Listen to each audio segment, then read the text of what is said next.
students. Today class we are going to start our next chapter, that is bioethics, और ये basically आपका chapter 18 है. So basically bioethics means connected with human life and living things. ठीक है. Ethics का मतलब ही हमें पता है, जैसे कि हमारे सब्जेक्ट का pharmacy law and ethics subject है. इसमें हम जो भी ह्यूमन से रिलेटेड मोरल प्रिंसिपल्स हैं, ठीक है ना, और लिविंग थिंग से रिलेटेड जो भी कंसर्न हैं, ठीक है, वो स्टडी करेंगे हम. ठीक है. So bioethics means connected with human life और लिविंग थिंग्स. ठीक है. सो इसके अंदर जितने भी बायो एथिकल मतलब बायो एथिक्स से रिलेटेड बेसिकली आपका एथिकल कैटेगरीज जो है इसमें स्टडी करनी है हमें, जो भी एथिकल कैटेगरीज है. ठीक है. So first thing in this chapter is basic concepts of bio ethics. ठीक है. So basically bio ethics is the study of ethical issue. ठीक है. जो भी इथिकल इश्यूज जो है अराइज्ड होते हैं in the field of health care, medicines and biotechnology. ठीक है. जो भी इथिकल इश्यूज बेसिकली अराइज्ड होते हैं आपके हेल्थ केयर से रिलेट करते हैं और मेडिसिन से और बायोटेक्नोलॉजी से. ठीक है ना. सो उसको बोलते हैं हम बायोएथिक्स. ठीक है. So basically bioethics is the concern with biological research. ठीक है. ये आपका किससे कंसर्न होता है? बायोलॉजिकल रिसर्च से, उसके एप्लीकेशन से, and application about what is right और व्हाट इज़ रॉन्ग. ठीक है. गुड और बैड, जस्ट और अनजस्ट, रिलेशन टू. बेसिकली हम किसकी बात कर रहे हैं? सो बेसिकली अपन बात कर रहे हैं ह्यूमन लाइफ की और उसके हेल्थ की. ठीक है. ह्यूमन लाइफ की जो हेल्थ है और उसकी उससे रिलेटेड जो भी एथिकल इश्यूज अराइज्ड हो रहे हैं in the field of health care, medicines और biotechnology is known as bioethics. ठीक है. सो बेसिकली बायोएथिक्स जो है, ठीक है, bioethics is seek to provide framework. Basically ये क्या प्रोवाइड कराते हैं? फ्रेमवर्क प्रोवाइड कराते हैं. ठीक है. फ्रेमवर्क फॉर एड्रेसिंग, और बेसिकली ये किसको एड्रेस कर रहे हैं? तो जो भी इथिकल इशूज अराइज्ड हो रहे हैं उससे. ठीक है. So we can say for addressing ethical issue. ठीक है. That arised in the field of health care, medicines and biotechnology. ठीक है. और बेसिकली इसको इंश्योर करना, to ensure that this issues are addresses in the way that is respectful of human dignity. Human के dignity को भी basically क्या करना है? आपको रेस्पेक्ट करना है. ठीक है. और जो भी जस्टिस है of equality they could be provide. ठीक है. मतलब ह्यूमन के लिए जो बायोएथिक्स है बेसिकली वो एक फ्रेमवर्क एड्रेस करे जो भी इथिकल इश्यूज अराइज्ड हो रहे हैं related to human health, medicines, biotechnology. तो इसको किसी भी ह्यूमन के डिग्निटी को किसी भी तरह से नुकसान नहीं हो. ठीक है. तो बेसिकली क्या राइट है, क्या जस्टिस है, क्या गुड है और क्या बैड है, ये बेसिकली ह्यूमन के पास राइट होना चाहिए इसको सोचने का, इसको करने का. ठीक है. तो उस प्रोसेस को या उस मैटर को बेसिकली अपन बोलेंगे बायोएथिक्स. ठीक है. अब अपन नेक्स्ट देखेंगे हिस्ट्री ऑफ बायोएथिक्स. ठीक है. History of bioethics. So The history of bioethics dates back to ancient times, means इसका जो हिस्ट्री है बहुत आपके एंशियंट टाइम से चला आ रहा है। तो इसके अंदर जो भी मोरल प्रिंसिपल है रिलेटेड टू एथिकल कंसिडरेशन, सो जो भी मेडिकल प्रैक्टिशनर से होते हैं, जो मेडिकल प्रैक्टिस करते हैं, बेसिकली उनसे ये कंसर्न होना चाहिए, उनको रिलेटेड टू एथिकल जो भी इश्यूज़ आ रहे हैं उनको दिखाना चाहिए, ठीक है। सो ह्यूमन के पास बेसिकली ये राइट है कि अगर सपोज़ मान लो कि किसी को अपने ऑर्गन को डोनेट करना है तो उनके पास ये राइट है, ठीक है ना। ये इक्वलिटी है अकॉर्डिंग टू बायोएथिक्स कि वो बेसिकली अपने बॉडी के ऑर्गन पार्ट्स को बेसिकली क्या कर सके, डोनेट कर सके, ठीक है। नाउ नेक्स्ट इज़ 1960s, ठीक है। अभी अपन क्या देख रहे हैं, हिस्ट्री देख रहे हैं। सो 1960s में जो है ब्रेन डेथ का कंसेप्ट को जो है राइज किया गया और इसके ऊपर बेसिकली क्वेश्चंस उठाए गए, मतलब क्वेश्चंस को उठाया गया अबाउट डेफिनेशन ऑफ डेथ, मतलब डेथ क्या है और इसके लिए एथिक्स ऑफ ऑर्गन डोनेशंस कैसे किए जाएंगे, ठीक है। तो basically this lead to the development of first bioethics committees. तो 1960 में जो है बेसिकली आपका फर्स्ट डेवलपमेंट एथिकल कमेटी को इस्टेब्लिश किया गया और इस्टेब्लिश किया गया बेसिकली आपका हॉस्पिटल्स में, ठीक है, कि जो भी पेशेंट हैं अगर वो अपने ऑर्गन डोनेट कर रहे हैं तो उनके पास ये राइट होना चाहिए। तो एक तरह से कमेटी को इस्टेब्लिश की गई पेशेंट केयर करने के लिए, ठीक है। Now next is in the 1970s, ठीक है। 1970s में जो है बायो एथिक्स की फील्ड को जो है थोड़ा एक्सपेंड किया गया, ठीक है, थोड़ा स्प्रेड किया गया और भी ज़्यादा फैलाया गया related to reproduction right, means कि मतलब रिप्रोडक्शंस के भी राइट हैं, ठीक है ना, और जेनेटिक टेस्टिंग की भी बेसिकली क्या है, राइट्स हैं, ठीक है। ये कब किया गया, तो ये किया गया आपका 1970 में, ठीक है। Now next is in the 1980s and 1990s, ठीक है। 1980s एंड 1990s में जो है एक तरह से एडवांस बायोटेक्नोलॉजी को जो है राइज किया गया, ठीक है, मतलब एक तरह से एडवांस बायोटेक्नोलॉजी की इस्टेब्लिशमेंट की गई फॉर न्यू एथिकल इश्यूज़, मतलब जो भी न्यू एथिकल इश्यूज़ उस टाइम पे अराइज हो रहे थे, कब, तो 1980s में और 1990s में।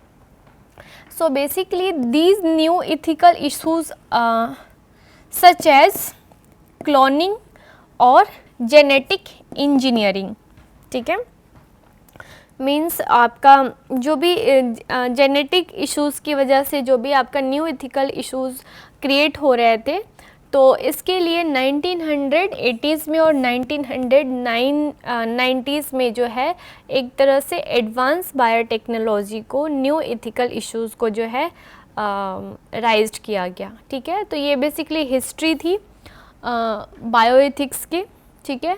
अब अपन नेक्स्ट देखेंगे principle of bioethics. Basically principle of bioethics, so bioethics के जो है 4 मेन प्रिंसिपल्स हैं, ठीक है।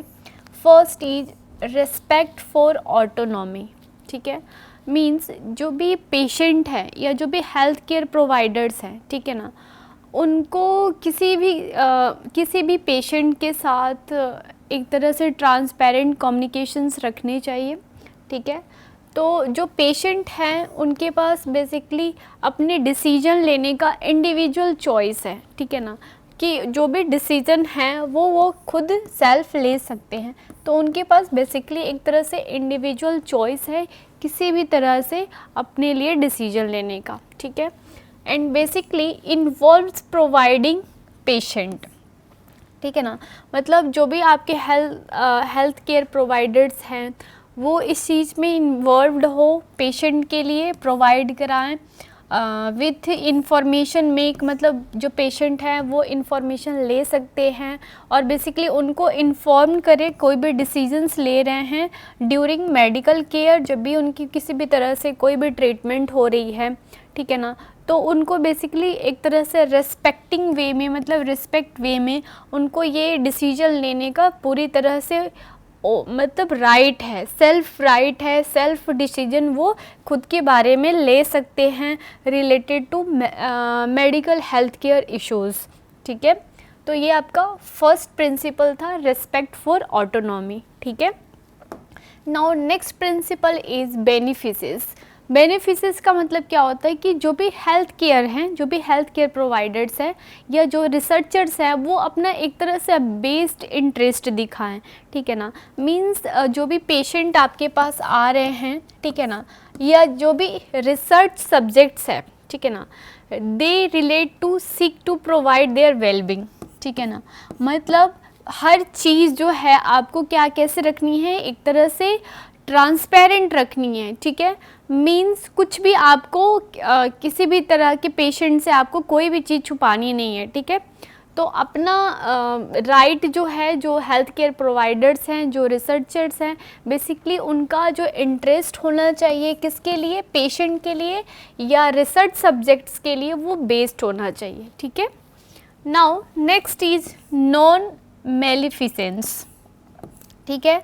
बेसिकली इसके अंदर जो हेल्थ केयर प्रोवाइडर्स हैं, ठीक है ना, वो बेसिकली अवॉइड करना चाहिए उनको कि पेशेंट के ऊपर किसी भी तरह से जो है हार्म नहीं पहुँचे, ठीक है ना। उनके हेल्थ के ऊपर या जो भी आप मेडिकल ट्रीटमेंट दे रहे हैं उसके ऊपर किसी भी पेशेंट को किसी भी तरह से हार्म नहीं पहुँचे, ठीक है। Then they minimize the risk medical treatment और रिसर्च, ठीक है। जो भी रिसर्च स्टडीज़ हो रही हैं या जो भी आप मेडिकल ट्रीटमेंट्स दे रहे हैं, तो उसके ऊपर किसी भी तरह से कोई भी परेशानी नहीं हो, या जो भी रिस्क है बेसिकली उसको क्या करें, मिनिमाइज करें, ठीक है। Then next is ensuring that the benefits outweigh the potential harm, ठीक है।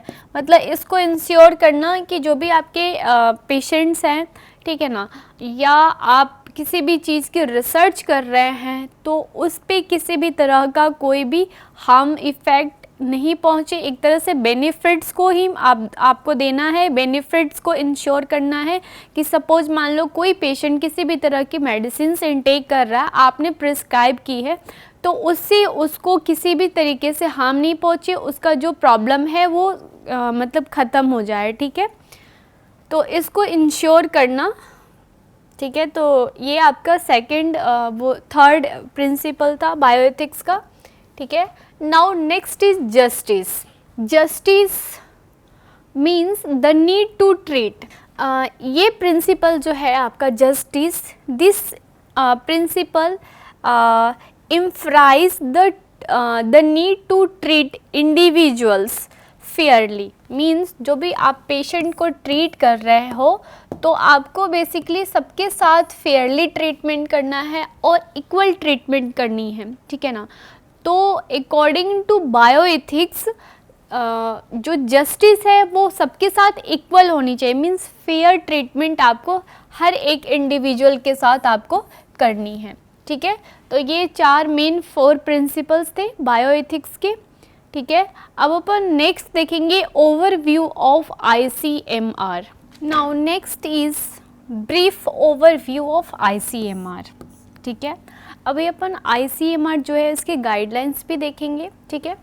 So basically ICMR is Indian council of medical research, the Indian council of medical research, ठीक है। इसका फुल फॉर्म होता है ICMR का।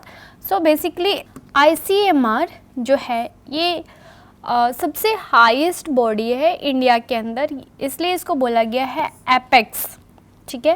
Apex highest body in India, ठीक है। फॉर द फॉर्मुलेशन, ये बेसिकली काम क्या कैसे करती है, तो किसी भी ड्रग की फॉर्मुलेशन, उसकी कोऑर्डिनेशन और उसको बेसिकली उसकी promotion of bio medical research, जो भी बायोमेडिकल रिसर्च हैं या वी कैन से जो ड्रग्स है उसको एक तरह से फॉर्मुलेट करना, कोऑर्डिनेट करना, बेसिकली उसको प्रोमोट करने का जो काम है वो ICMR का है, Indian council of medical research का, और ये इंडिया के सबसे एपेक्स हाईएस्ट बॉडी है, ठीक है। सो बेसिकली इसको जो है इस्टेब्लिश किया गया, ठीक है। सो बेसिकली इसको इस्टेब्लिश किया गया है 1911 में, and they operate under the department of health research, ministry of health care and family welfare of India, ठीक है। सो अभी अपन देखेंगे इसके कुछ गाइडलाइंस हैं ICMR के, ठीक है। सो जैसे कि मैंने बताया कि कुछ गाइडलाइंस है, कुछ प्रिंसिपल प्रोसीजर्स हैं ICMR के। So first is informed consent. जो भी वॉलेंटियर्स होंगे, जो भी वॉलेंटियर्स इसमें बेसिकली इन्वॉल्व होते हैं, तो उनसे एक तरह से फॉर्म फिल कराई जाती है और उनकी इसमें चॉइस होनी चाहिए, इंटरेस्ट होनी चाहिए, ठीक है। Then second is risk benefit assessment. मतलब जो भी आपके वॉलेंटियर्स उसके अंदर इन्वॉल्व हो रहे हैं तो उनका रिस्क बेनिफिट भी कंसर्न होना चाहिए कि वो किस डिज़ीज़ के लिए या किस ट्रीटमेंट के अंदर इन्वॉल्व हो रहे हैं, क्लिनिकल स्टडी किसके अंदर की जा रही है, ठीक है। Now next is privacy and confidently, means जो पेशेंट है वो बेसिकली इसको जो भी पर्सन है, पेशेंट नहीं, जो पर्सन है वो बेसिकली इंश्योर होने चाहिए कि जो भी पार्टिसिपेंट डेटा है वो सिक्योर हो और पोटेंशियल हो, ठीक है। Now next is ethical review. Ethical review ये आपका 4 प्रोसीजर है, ठीक है। सो इसके अंदर जो भी पार्टिसिपेंट्स इस इथिकल रिव्यू में इन्वॉल्व होते हैं तो उनके पास उन सब के लिए एक तरह से इंडिपेंडेंट इथिकल कमिटीज़ बनाई जाती है, ठीक है। Now next is variable population. Variable populations में मींस मतलब जो भी एल्डरी पीपल हैं या प्रेग्नेंट वीमेन हैं या जो भी चाइल्ड्स हैं, ठीक है ना, या कोई पर्सन ऐसा है विद डायबिटीज़, अगर कोई भी डायबिटिक पर्सन है, ठीक है ना, तो उसके लिए अलग से रिवार्ड और उनकी पर्सनल केयर होनी चाहिए, स्पेशल केयर होनी चाहिए, we can say special care, ठीक है। स्पेशल केयर बेसिकली क्या करनी चाहिए, प्रोवाइड करानी चाहिए, ठीक है। Now next is data sharing, ठीक है। और जो भी इस ICMR स्टडीज़ के अंदर, इस रिसर्च के अंदर जो भी स्टडीज़ की जा रही है वो बेसिकली आप किसी भी पर्सन से डेटा उसकी शेयर नहीं कर सकते हैं, ठीक है। जो भी हायर अथॉरिटीज़ होती है उसको ही आप क्या करोगे, डेटा शेयर करोगे। मतलब ऐसे नहीं कि पब्लिकली आपने किसी भी सोशल साइट पे आपने डेटा को शेयर कर दी, तो ऐसे नहीं, आप जो भी हायर अथॉरिटीज़ हैं, ठीक है ना, वो अगर एक तरह से मैनर वे में, ठीक है ना, मैनर वे में आपको इस प्राइवेसी को और इस इंटेलेक्चुअल राइट को, intellectual property rights related to data, आप उसको बेसिकली क्या करोगे, शेयर करोगे, ठीक है। सो आज का चैप्टर बायोएथिक्स जो है कंप्लीट हो गया है। नेक्स्ट क्लास में हम नेक्स्ट चैप्टर पढ़ेंगे। Thank you.